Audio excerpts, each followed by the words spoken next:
August 1st. Stealth site past Moxie Bald Shelter south to stealth site before Pleasant Pond Mountain Summit. We woke up to a sunny morning and I had slept okay last night. The ground was still wet when we got out of the tent. However, at least the tent had stayed dry. We packed down and was back on our climb up to Moxie Bald Mountain. About a mile from Moxie Bald Shelter, we heard a loon in the distance. We reached a nice cold spring where the water came out from under a boulder and into a muddy hole. We had to use my bandana and my pee bucket to filter the water. The filtered water came out clean and cold in our water bottle. We also soaked our bandanas in the water to cool ourselves off. We climbed up steeply over some large rocks and boulders before going up over the bare, rocky summit of Moxie Bald Mountain. It was a perfect area that was similar to the top of Saddleback Mountain, except about half its height, a rocky area with lots of blueberry bushes and a light breeze blowing. It was up there in my top best days on the AT. We were having a little trouble finding the AT after we reached the summit because the top is an open area and we could not tell which way the AT went from here. We were looking around the top for a white blaze but could not find any. A thru-hiker couple had a GPS, and they were also looking for the AT. They finally found it, and we followed them to where we finally found some white blazes on the rocks. We descended down to an area of massive stacked rock slabs that created small caves and narrow passages. We descended down more on the trail to Bald Mountain Lean-To. This section of the trail was really nice with a great treadway. It was a perfect day with blue skies, and we were in a nice short pine forest with green moss covering the ground like a carpet. The stream before the shelter was dry, and we stopped at the shelter to eat our lunch. We crossed under a power line. In Maine, even these power line clearing had awesome views. We reached Baker Stream at around 4 o'clock and filtered water here and had to rehydrate our dehydrated meal for dinner for when we set up camp later. We found out over our many backpacking trips with our hydrated meal that it is best to rehydrate it before we reach camp so that it is ready to just be heated up. We walked on a dirt road here and passed a beautiful pond before we re-entered the woods and started another climb up to Pleasant Pond Mountain. The climb up was steep over a lot of rocks and boulders. We started to look for a nice area to set up camp during our climb, and finally stopped a short distance on our way up at a rather flat and open rock area in the pines, with a nice moss-cover ground. There was lichens and lots of blueberry bushes here. It was a great spot, and we set up the tent here. Dave had gone into the woods after we ate our dinner to hang the bear bag. I started to pick some blueberries, and I could hear Dave getting upset as he was trying to hang the food bag. I guess that he was having a difficult time with it. Later, I walked over to Dave after I had finished picking the blueberries, and after much frustration that I had heard from him, I found him and the food bag was successfully hanging up from a rope between two pine trees.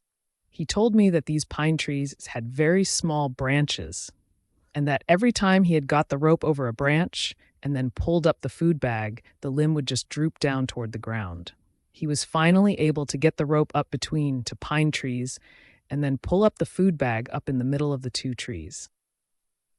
We went into the tent after and played some cards as it was getting dark.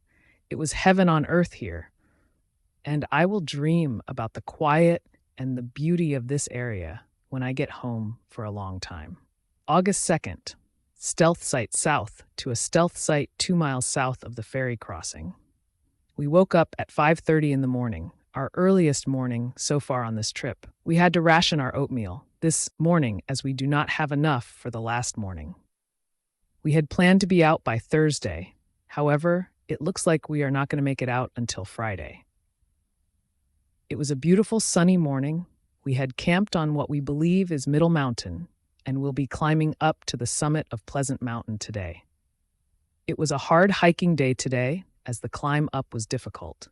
We had kept thinking that we had reached the top of Pleasant Pond Mountain, only to find out that it was just one of the many peaks of the mountain that we had to go over to get to the summit of Pleasant Pond Mountain, which was only at an elevation of 24,477 feet. I had said at the campsite I had believed we were on Middle Mountain. Well, I found out that I was wrong after we had stopped to look at the map. as we were trying to see how many more peaks we had to go over before Pleasant Pond Mountain. We found out that there was 4 peaks, one at 1623 feet, where we had camped at, one at 1963 feet, one at 2268 feet, which was Middle Mountain, and finally, Pleasant Pond Mountain. We had been climbing up and down, and with the increasing humidity, it was only making the hiking pretty miserable, and we were getting tired and worn out. Dave said on one of the peaks that this was not Pleasant Pond Mountain, it was Hell Mountain. My feet were killing me going over the many rocks and uneven terrain. I had liked Moxie Bold Mountain better, but I did enjoy all the beautiful views and was glad that we were out here. We had met a thru hiker on our final climb up to the summit of Pleasant Pond Mountain. He had asked us how we were doing as we were going up and he was going down. Dave, who was already exhausted, said that it was really hard and exhausting. The hiker looked at him and said that maybe we should have stayed in a bed and breakfast. In other words, we did not look like we belonged up here and that we were just tourists, not real hikers. It was a pretty nasty comment to make to us because we had already hiked about half of the AT over a lot of hard terrain. We are never really physically fit for the hard hiking that the thru hikers get, that they had built up over the many days of hiking. We can only do section hiking, and have been doing this over many years. We have to go back to work, so we cannot reach the physical ability that thru hikers get. We have to start off on the trail like we had just got onto it. We reached the summit and found some people on the top with small packs on. These are tourists that had just come up from the Pleasant Pond parking lot for a day hike after spending the night in a hotel or campground. We hiked down from here and to Pleasant Pond Lean-To and turned off the trail on a side trail to Pleasant Pond. We reached a road and were in a residential area. A plank went out onto the water and we took a dip in the nice cold water before filtering some water and rehydrating our meal. We could hear loud music coming from one of the houses around the pond. We went to the shelter and found a male teenager sleeping in the shelter. We walked a little way down the trail toward the camping area for the shelter and ate our lunch. It was 2 o'clock and we continued back out onto the trail. We crossed several roads and went through a nice pine forest before going into a wet area with lots of mud on the trail. We followed a stream for a while and found a campsite area that was not on the map. We stopped here and set up our tent. We were about 3 miles from the ferry crossing and had plenty of water here for the night and the morning. We found a sign on a tree that told hikers to use only Kindle fires, no open fires. This is what we have for cooking our meals. A couple that was backpacking northbound on the trail had walked by us. The woman had made a comment to her husband about the fire in our cooking stove, loud enough for us to hear, saying that we must not be able to read signs, and told her husband that she did not want to camp next to us. Well, I also did not want her to camp next to us either. Obviously, she does not know what a Kindle fire is. Kindling wood is small, dry, and easily combustible wood used for small fires, such as the small twigs that we use in our cooking stove. We have met some pretty nasty people on this trip, mostly northbounders. Last year, when we did the 100-mile wilderness, other hikers were complaining about our big tarp to keep us dry when it rained, but it was our site, and no one was around when we had set it up. I mean, really, we are in the woods, and there is plenty of space to set up tents. We had set up next to the stream, which we found to our dismay had lots of mosquitoes. The forecast was calling for heavy rain and thunderstorms tonight, so yes, we set up our big tarp. While we were in the tent and playing cards, we could hear thunder in the distance. When we went to bed, the storm had come in with strong winds and heavy rain, so we did not sleep very well and was hoping that the tarp and the tent would hold up in this storm. August 3rd, stealth site south to a stealth site south of Pierce Pond. We woke up to a humid, damp day with water dripping down from the trees after last night's storm.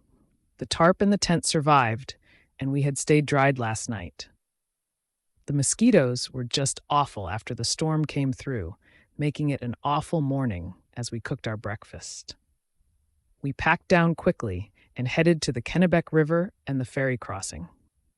The hike out was very tedious with the mosquitoes all over us as we just pushed out the miles to the Route 201 AT parking lot. It was a nice big parking area, and then we crossed Route 201 and reached the Kennebec River. The Kennebec is approximately 400 feet wide, with a swift, powerful current under the best of circumstances. However, as a result of releases of water from the hydroelectric facilities on the river, the depth and current of the river surge quickly and unpredictably. You cannot cross faster than the water level rises. The ferry service was officially established in the 1980s to provide a safe crossing. The ATC compensates the ferryman to provide this service for free to hikers.